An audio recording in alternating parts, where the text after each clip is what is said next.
एक वक्त था जब वेस्ट बंगाल को भारत का इंडस्ट्रियल हार्टबीट माना जाता था।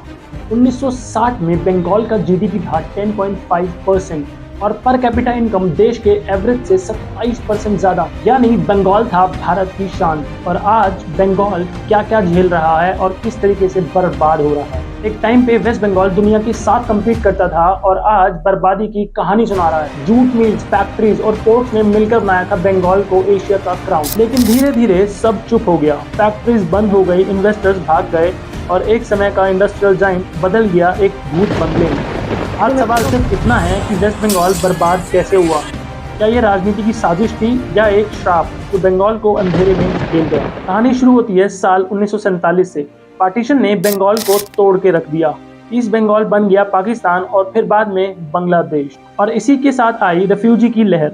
जूट इंडस्ट्री जो कलकत्ता की जान थी, उसका रॉ मटेरियल अब बॉर्डर के उस पार रह गया। इस एक झटके ने बंगाल की बैकबोन तोड़ दी। आइए थोड़ा सा इसके हिस्टोरिकल बैकग्राउंड को जानते हैं। वेस्ट बंगाल का ग्लोरियस पास्ट शुरू होता है कॉलोनियल टाइम से। 18th 19th सेंचुरी में बंगाल वर्ल्ड की रिचेस्ट रीजन में से एक था। यहाँ से एक्सपोर्ट होता था टेक्सटाइल, जूट और सॉल्ट पेटर। इवन उस टाइम पे कलकत्ता को भी इंडिया का फाइनेंशियल हब कहा जाता था। यहाँ ईस्ट इंडिया जैसी कंपनीज बेस्ड थी और प्री इंडिपेंडेंस तो बंगाल की इकोनॉमी काफी स्ट्रॉन्ग थी और मैन्युफैक्चरिंग में बंगाल लीड करता था। लेकिन फिर आया 1943 का बंगाल फेमाइन, यानी भीषण अकाल। वर्ल्ड वार 2 के टाइम ब्रिटिश पॉलिसीज ने फूड शॉर्टेज क्रिएट किए और मिलियन लोग मारे गए। इस फेमाइन ने रूरल इकोनॉमी को डिस्ट्रॉय कर दिया और इससे लॉन्ग लास्टिंग इफेक्ट्स देखने को मिले।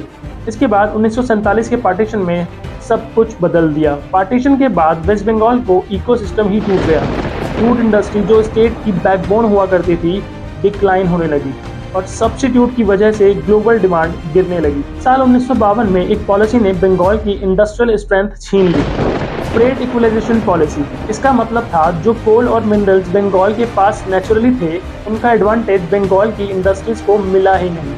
जिस बंगाल की आवाज़ कभी पूरी दुनिया में गूंजती थी, पोर्ट्स पे लाखों का शोर था, मिल्स में मशीन्स की धड़कन धड़कती थी, वहाँ अब ये सब बर्बाद हो चुका है। अब आया साल 1977, जिस साल कम्युनिस्ट सरकार ने बंगाल की तकदीर अपने हाथ ली। ऑपरेशन बरगा जैसे लैंड रिफॉर्म्स ने किसान को जमीन तो दी, उनके हक मजबूत करने की सिर्फ बात तो की, लेकिन इसके साइड इफेक्ट्स भारी थे। जमीन तो मिली लेकिन इंडस्ट्रीज बंद होने लगी। हर छोटी बड़ी फैक्ट्रीज पर छा गया लाल झंडा और हर इन्वेस्टर्स को लगने लगा बंगाल में इंडस्ट्री लगाना मतलब खुद के पैर पर कुल्हाड़ी मारना है। 3 दशक तक लेफ्ट ने रूल किया और बंगाल धीरे धीरे पीछे चला गया। इंफ्रास्ट्रक्चर, रोड्स, पावर प्लांट सब कुछ रुक गया। कलकत्ता जो कभी एशिया का लंदन कहलाता था, अब धीरे धीरे एक सोए हुए शहर में बदलने लगा। वेस्ट बंगाल ने जितनी अपॉर्चुनिटीज खोई हैं, इतनी पूरे भारत में शायद ही किसी राज्य ने खोई होंगी। साल 2006 में एक नई उम्मीद जागी। जगह थी सिंगूर। टाटा नैनो का नाम तो आपने सुना ही होगा। हुआ ये कि 2006 में वहाँ के सीएम बुद्धदेव भट्टाचार्य जी ने टाटा मोटर्स को इनवाइट किया नैनो कार प्लांट के लिए। नैनो थी वर्ल्ड की चीपेस्ट कार, जिसका प्राइस था 1 लाख रुपए। ये सभी लोग जानते हैं। गवर्नमेंट ने लैंड एक्वायर करना शुरू किया क्योंकि प्लांट लगाना था सिंगूर में। 997 एकड़ लैंड जो कि वहाँ के किसानों से ली जानी थी यहाँ के डेवलपमेंट के लिए।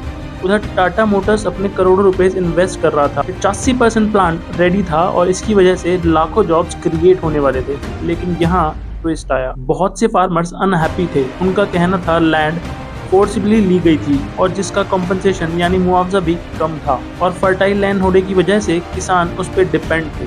अब इन सब के बाद वहाँ दौर शुरू होता है प्रोटेस्ट का और इस प्रोटेस्ट के लीड कर रही थी opposition leader Mamata Banerjee, TMC की हेड। इस प्रोटेस्ट से एक नारे का जन्म हुआ, माँ माटी मानुष। ममता बनर्जी ने नारे लगाए, ये लैंड वापस दो अनविलिंग फार्मर्स को।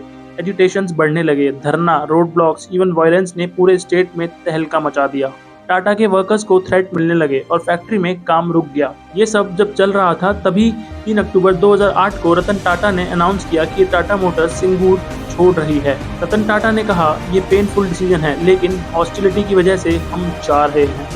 प्रोजेक्ट शिफ्ट हुआ गुजरात के सनानंद में। जब उस वक्त के सीएम थे नरेंद्र दामोदर दास मोदी। मोदी ने रेड कारपेट बिछाया और टाटा मोटर्स ने पूरा प्लांट गुजरात में लगा दिया। इसके बाद रतन टाटा ने ममता बनर्जी को प्रोटेस्ट के लिए ब्लेम किया। उन्होंने कहा ये डिस्ट्रक्टिव पॉलिटिकल एनवायरनमेंट है और एक ओपन लेटर में उन्होंने वेस्ट बंगाल के लोगों से कहा कि आपको चूज करना होगा डेवलपमेंट या पॉलिटिक्स। सिंगूर के बाद वेस्ट बंगाल की इमेज को बड़ा झटका लगा। इन्वेस्टर्स ने स्टेट से मुंह मोड़ लिया। इन्वेस्टर्स को लगा कि अगर टाटा जैसे जाइंट को यहाँ नहीं टिकने दिया तो कौन ही टिक पाएगा। अब आता है साल 2011। ममता बनर्जी इलेक्शंस में भारी मतों से जीत कर आती हैं और सीएम बन जाती हैं। सीएम बनने के बाद सबसे पहले उनकी सरकार सिंगूर लैंड रिहेबिलिटेशन एक्ट पास करती है। इस एक्ट की वजह से 400 एकड़ जमीन फार्मर्स को वापस दी जाती है और इसके साथ ही 2016 में सुप्रीम कोर्ट ने भी लैंड एक्विजिशन को इलीगल डिक्लेयर किया और 434 एकड़ लैंड पे फार्मिंग शुरू हुई। ममता बनर्जी की ये जीत कॉस्टली साबित हुई क्योंकि 2023 में टाटा मोटर्स ने 766 करोड़ रुपीस का कंपनसेशन जीता, जो कि वेस्ट बंगाल गवर्नमेंट को पे करना पड़ा। जो जॉब्स क्रिएट हो सकते थे वो चले गए।